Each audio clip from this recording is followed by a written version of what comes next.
3 जुलाई 2024 से इस देश में सेल फोन की जो आपके दर्शक पाठक सब इस्तेमाल करते हैं, उनकी दरें बढ़ा दी गई तीनों प्राइवेट सेल फोन कंपनियों के द्वारा। ये खबर तो आई कि सेल फोन की दरें बढ़ी, पर यह खबर शायद नहीं आई कि उसका देश के ऊपर इम्पैक्ट क्या हुआ। साथियों, 3 जुलाई 2024 से मोदी सरकार की आंख, कान और नाक के नीचे उनकी प्रत्यक्ष सहमति से इस देश की 3 सेल फोन कंपनी, जिनका मार्केट शेयर 91.6% है, यानी 109 crore cell phone users 119 crore में से केवल रिलायंस जियो, भारती एयरटेल और वोडाफोन का सेल फोन इस्तेमाल करते हैं, उनके लिए सालाना 34,824 करोड़, चौंकिएगा मत, मोदी सरकार ने उनके लिए 109 करोड़ सेल फोन कंज्यूमर्स पर 34,824 करोड़ सालाना का बोझ डाल दिया है। मोदी गवर्नमेंट, मोदी सरकार 119 करोड़ सेल फोन यूजर्स की cost per 3 private sale phone कंपनियों को सालाना 34,824 करोड़ कमवा रही है। तो मोदी 3.0 नए कार्यकाल का नया प्रसाद है, वही पुराना क्रोनी पूंजीवाद, क्रोनी कैपिटलिज्म, जिसे राहुल जी कहते हैं। इसके कुछ तथ्य हैं जो मैं आपके समक्ष रखूंगा और कुछ प्रश्न हैं। सेलफोन मार्केट जो है इंडिया में वो ओलिगोपोली है, यानी केवल 3 सेलफोन ऑपरेटर्स हैं। रिलायंस जियो 48 करोड़ सेलफोन यूजर्स, ये मैं नहीं कह रहा, मैं ट्राई की सबसे लेटेस्ट रिपोर्ट आपको भेज रहा हूं, ये उसका डेटा है, उसका एक्सट्रैक्ट अलग से भेज रहा हूं। Airtel 39 crore cellphone users, Vodafone idea 22 crore 37 lakh cellphone users, कुल 109 करोड़, कुल सेलफोन यूजर्स 119 करोड़। बाकी सरकारी कंपनियों के पास मुश्किल से बचते हैं 10 करोड़ के करीब। इनमें भी अगर मैं ये कहूं कि जियो और एयरटेल की ड्यूओपली है, यानी 2 कंपनी ही देश के लगभग सारी सेलफोन मार्केट को कंट्रोल करती हैं, उनकी संख्या 87 करोड़। अब तथ्य क्या है? ट्राई ने 23 अप्रैल 2024 को यह रिपोर्ट जारी की है। इसमें 31 दिसंबर 2023 तक का लेटेस्ट डेटा अवेलेबल है। इस रिपोर्ट के मुताबिक सेलफोन कंपनीज का एवरेज रेवेन्यू पर कस्टमर पर मंथ, यानी हर महीने सेलफोन कंपनी औसतन अपने हर सेलफोन कस्टमर से, यानी आपसे जो ये कार्यक्रम देख रहे हैं या आपकी खबर पढ़ेंगे, 152 रुपया 55 पैसे कमाते हैं हर महीने। हर महीने हर सेलफोन कस्टमर से औसतन 152 रुपया 55 पैसे सेलफोन कंपनियां कमाती हैं। 27 जून 2024 को इफेक्टिव 3 जुलाई 2024 रिलायंस जियो ने अपने रेट 12% से 27% बढ़ा दिए, औसत 20%। इसकी जो सबसे अफोर्डेबल प्लान है 155 रुपए की, जो सबसे ज्यादा कस्टमर यूज करते हैं, मुझे बताया कि शायद उनकी संख्या 25 से 30 करोड़ देश में हो, वो 155 रुपए से 189 रुपए बढ़ा दी, 22% इंक्रीज। 28 जून यानी अगले दिन 2024 को अफेक्टिव 3 जुलाई 2024 एयरटेल ने अपने सेलफोन यूजर चार्जेस 11% से 21% बढ़ा दिए, औसत 15%। अफेक्टिव उससे अगले दिन 29 जून 2024 को 27 को जियो बढ़ाता है, 28 को एयरटेल बढ़ाता है, 29 को वोडाफोन बढ़ाता है। अफेक्टिव डेट सेम है, अफेक्टिव 4 जुलाई, एक दिन आगे, वोडाफोन आइडिया ने अपने सेलफोन यूजर चार्जेस 10% से 24% बढ़ा दिए, एवरेज अगेन 16%। तो दो चीजें स्टैंड आउट करती हैं कि तीनों कंपनियों ने सलाह करके 72 घंटे में सेलफोन चार्जेस बढ़ाने की घोषणा की, और दूसरा एक ही तिथि से यूजर चार्जेस बढ़ाए, 3 जुलाई और 4 जुलाई, लगभग 24 घंटे के अंतराल में बढ़ा दिए। दो चीजें बिल्कुल साफ हो गई। अब एडिशनल पर ईयर बर्डन जब मैं बोलता हूं 34,824 करोड़ होगा आप सब पर, मुझ पर, आप पर, तो इसका क्राइटेरिया, मापदंड क्या है? एवरेज औसत जो रिलायंस जियो का टैरिफ इंक्रीज है आपने देखा 20% है। मासिक औसतन आय उनको 152 रुपया 55 पैसे है। ये मैं नहीं कह रहा, ये ट्राई ने अपनी रिपोर्ट में लिखित में दिया है, मैं एक्सट्रैक्ट भेज रहा हूं। तो उन्होंने 20% अगर बढ़ाया तो लगभग 30 रुपया 51 पैसे प्रति कस्टमर बढ़ाए। 48 करोड़ कस्टमर्स हैं, तो अगर मैं कम से कम औसतन भी ले लूं, वो भी ना लूं जो प्लान में 22% बढ़ाए हैं, आप औसत भी ले लें, तो 1464 करोड़ रुपया अतिरिक्त बोझ जियो के कस्टमर्स पर है, यानी 17,568 करोड़ सालाना। इसी प्रकार से 15% एयरटेल ने औसतन रेट बढ़ाया, जैसा मैंने बताया, तो 152 रुपया 55 पैसे महीने की औसतन आय है, तो ये बन गए 22 रुपया 88 पैसे पर कस्टमर अतिरिक्त जो देने होंगे। उनके कस्टमर की संख्या है 39 करोड़,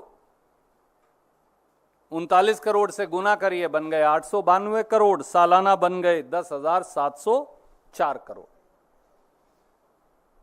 तीसरा है वोडाफोन आइडिया, उन्होंने बढ़ाए औसतन 16%, जैसा मैंने आपको बताया, तो 152 रुपया 55 पैसे का 16% अगर अतिरिक्त हो जाए बन गया 24 रुपया 40 पैसे प्रति कस्टमर प्रति माह। उसको मल्टीप्लाई कर दीजिए 22 करोड़ 37 लाख कस्टमर से, तो वो बन गए 546 करोड़ हर महीने अतिरिक्त जो उन्होंने बोझ डाल दिया, और ये बन गए 6,552 करोड़। मैं ट्राई की रिपोर्ट की रेलेवेंट एक्सट्रैक्ट कॉपी आपको भेज रहा हूं और फुल रिपोर्ट भी भेज रहा हूं, लिंक। 6 सवाल सीधे हैं, और वो सवाल क्या है? How can private cellphone companies holding 92% of cell phone user market share be permitted to unilaterally increase cell phone tariffs by an additional 34,824 crore or almost 35,000 crore annually without any oversight or regulation by Modi government? पहला सवाल, मोदी सरकार ने किसी भी regulation, नियम या निगरानी के बगैर प्राइवेट सेलफोन कंपनियों को 109 करोड़ भारतीयों पर, 109 करोड़ सेलफोन यूजर्स पर 34,824 करोड़ का अतिरिक्त बोझ उनकी जेब से निकालने की इजाजत कैसे दे दी? दूसरा सवाल, why have the Modi government and Telecom Regulatory Authority of India abdicated their duty and responsibility towards 109 crore cell phone users? Modi सरकार और ट्राई ने 109 करोड़ सेलफोन यूजर्स के प्रति अपने कर्तव्य से मुंह क्यों मोड़ लिया और अपनी जिम्मेवारी से कन्नी क्यों काट ली? Third, wasn't the increase in cell phone prices withheld till the conclusion of the parliament elections as Modi government would have been questioned on the justification for burdening 109 crore Indians and fleecing them of an extra 34,824 crore और 35,000 करोड़। क्या मोदी सरकार ने cellphone कंपनियों की कीमतों में होने वाली वृद्धि को उनसे मिली भगत कर संसदीय चुनाव पूरा होने तक टाल कर रखा ताकि सरकार से और प्रधानमंत्री मोदी जी से 109 करोड़ सेलफोन यूजर्स पर सालाना डाले गए अतिरिक्त 35,000 करोड़ का जवाब कोई ना मांग सके? Question number 4, did the Modi government और try conduct any study on need of capex or import on profitability by purchase of spectrum through auction after taking into account the previous set of concessions granted on AGR, adjusted gross revenue, as under the telecom policy, or the spectrum auction installments deferment by Modi 2.0 on 20th November 2019 or any other related factors? साथियों, कोई कह सकता है कि भाई मैंने इसलिए rate बढ़ाए कि मैंने नई स्पेक्ट्रम खरीद लिया या मैंने बहुत पैसा कंपनी में लगाया। तो हमारा सवाल यह है कि क्या मोदी सरकार ने 109 करोड़ सेलफोन यूजर्स पर 35,000 करोड़ सालाना की अतिरिक्त वसूली का बोझ डालने से पहले कोई अध्ययन या जांच की? क्या मोदी सरकार ने नीलामी के माध्यम से स्पेक्ट्रम की खरीद से होने वाले असर या कैपेक्स की जरूरत का कोई अध्ययन किया? कोई ऐसी स्टडी उनके पास है? क्या मोदी सरकार ने एजीआर, एडजस्टेड ग्रॉस रेवेन्यू पर दी गई पिछली रियायतें या फिर 20 नवंबर 2019 को मोदी जी ने छूट दे दी थी 42,000 करोड़ की स्पेक्ट्रम ऑक्शन इंस्टॉलमेंट की पेमेंट की, उनका क्या असर होगा, इसका कोई अध्ययन किया? Question number 4, how can all private cellphone companies increase their tariffs between 15% to 20%?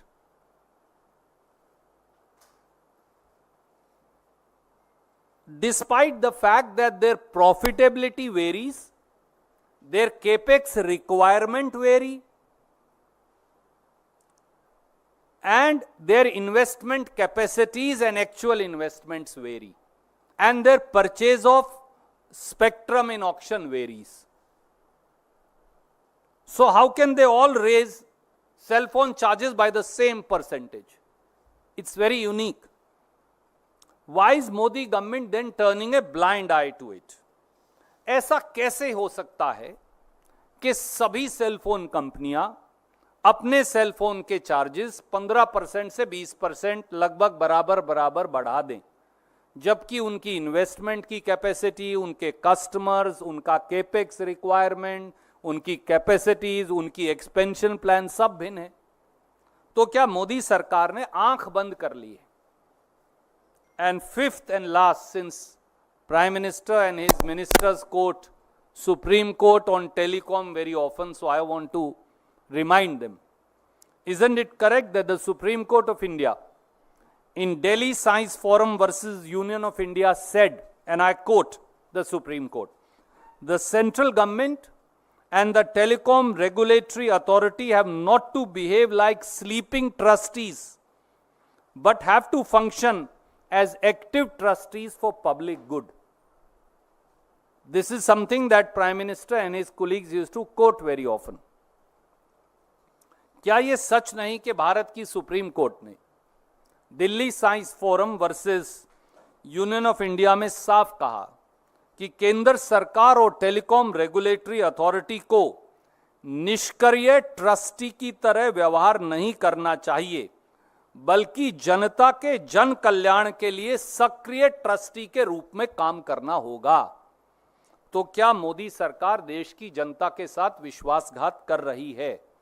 उम्मीद है कि देश के प्रधानमंत्री देश की 143 करोड़ जनता और 109 करोड़ उनमें से सेलफोन यूजर्स जो हैं उनको जवाब देगी कि हमसे 35,000 करोड़ क्यों वसूले जा रहे हैं।